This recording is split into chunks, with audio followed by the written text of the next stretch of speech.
Assalamualaikum warahmatullahi wabarakatuh. Alhamdulillahirabbil alamin. Wa bihi nasta'inu ala umuri dunya waddin wala haula wala quwwata illa billahil aliyyil azim. Rabbi shrahli sadri wa yassir li amrin wa hlul 'uqdatam min lisani yafqahu qawli. Amin amma ba'du. Kepada sahabat-sahabat, saudara-saudaraku semua, panitia amil, masjid, musola atau pondok pesantren, alhamdulillahirabbil alamin. Pada kesempatan yang baik ini, kami penyuluh agama Islam Kawato Wali akan memberikan beberapa informasi yang penting, di mana akan dijelaskan tentang administrasi atau pengumpulan zakat, infak, fidyah, dan juga yang lainnya di dalam Ramadan tahun 1446 Hijriah. Kepada yang kami hormati amil yang sudah mendapatkan SK dari Basnas, jikalau sudah menjadi amil resmi, maksudnya sudah punya SK dari Basnas, silahkan administrasi keuangan atau administrasi pemberkasan di laporan kegiatan pengumpulan berimsunan zakat bisa dicatat ya. Kalau bisa diketik lebih bagus, kalau tidak bisa dicatat di buku besar atau buku kuarto. Silahkan mengenai formatnya ya, kalau bisa dibuat yang rapi seperti contoh di bawah ini ya kan. Kalau ditulis di buku besar silahkan. Selain itu juga kami ingin menjelaskan sedikit, silahkan nanti dicatat ya.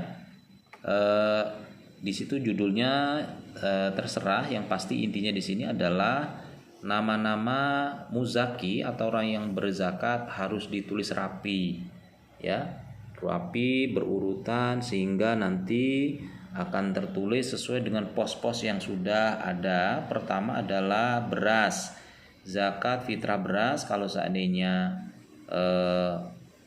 umat atau manusia yang namanya mau bayar beras, silahkan ditulis beras, satu orangnya adalah 2,5 kilo.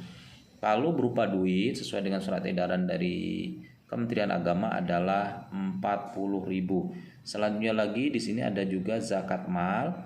Nah, zakat mal ini biasanya bisa juga berupa uang dan juga bisa berupa beras. Jadi nanti kalau ada orang yang datang di masjid di panitia amil, kok dia tidak berzakat fitrah, tanya ini zakat mal atau infak ya. Jadi kalau seandainya zakat mal ditulis di kolom zakat mal berupa duit atau beras. Selanjutnya lagi infak. Infak adalah pemberian seseorang, tujuannya tidak lain tidak bukan adalah agar mendapatkan keberkahan dari Allah Subhanahu wa taala. Misalnya saya contohkan, ada yang berzakat 50.000, ini satu orang, berarti di zakat fitrah uang 40.000 ditulis, yang 10.000-nya ditulis di infak uang ya. Terus adanya ada juga berbayar fidyah. Orang yang membayar fidyah ini harus dijelaskan, amil harus bisa menjelaskan bahwasanya fidyah satu hari adalah 30.000. Misalnya kalau 1 bulan puasanya 30 hari, ya artinya tinggal ngalihkan saja 30 kali 3 900.000 ya. Itu mengenai kolom khusus muzaki atau yang berbayar zakat.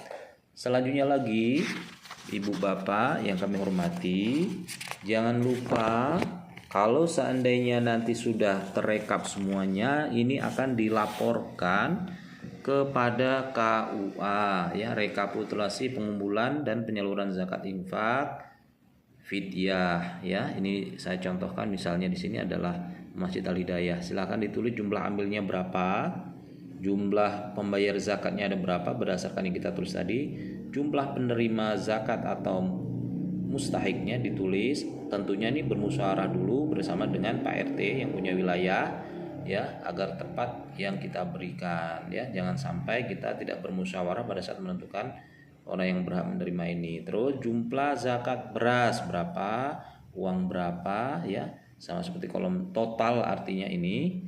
Nah, setelah semuanya tertotal dengan baik, disitulah baru bagian jatah ambil itu berapa persen. Ingat 12,5% dari mana? penjumlahan dari zakat fitrah dan zakat mal, ya, baru dikali 12,5%. Jangan ditambahkan dengan infak, jangan ditambahkan dengan fidyah, tapi jatah amil adalah penambahan dari zakat fitrah dan zakat mal dikali 12,5%. Misalnya ambilnya 10 dibagi dengan 10. Terus beras juga sama, jumlah beras total berapa sampai akhir hari kalian menerima dikali 12,5%. Di situ juga ada ketentuan sesuai dengan surat edaran dari Kementerian Agama. Nah, ini sudah saya catat juga, zakat ya fitrah 40.000, fidyah 30.000. Kalau seandainya ada zakat profesi, zakat mal, nisab dan haulnya memenuhi, nah itu kurang lebih 85.685.000 kali 2,5%. Nah, itu cara perhitungannya. Jadi kita sebagai amil harus mengetahui ilmu cara membagi yang benar. Jangan sampai kita tidak paham, malah nanti takutnya yang kita makan, yang jatah ambil tadi adalah haram karena mengambil jatah dari mustahik. Walaupun ada bagian amil tapi pembaginya harus benar. Selain itu juga Bu Bapak amil silahkan ditulis nama-nama mustahiknya yang rapi. Kalau seandainya tahun depan bisa untuk evaluasi juga mustahiknya ini berhak atau tidak. Ada kolom nama, ada wilayah RT, keterangan mustahik apakah ini fakir, miskin, gorim, mualaf misalnya kan.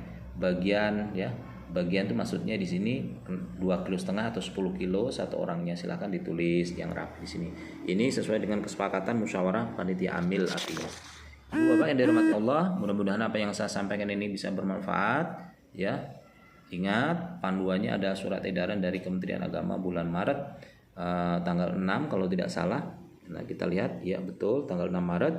Jadi inilah panduan yang tepat, mohon dibaca yang baik-baik. Ya, mudah-mudahan kita semuanya diberkahi oleh Allah Subhanahu wa taala dan ibadah puasa kita sampai akhir nanti mendapatkan keberkahan dari Allah. Terima kasih. Assalamualaikum warahmatullahi wabarakatuh.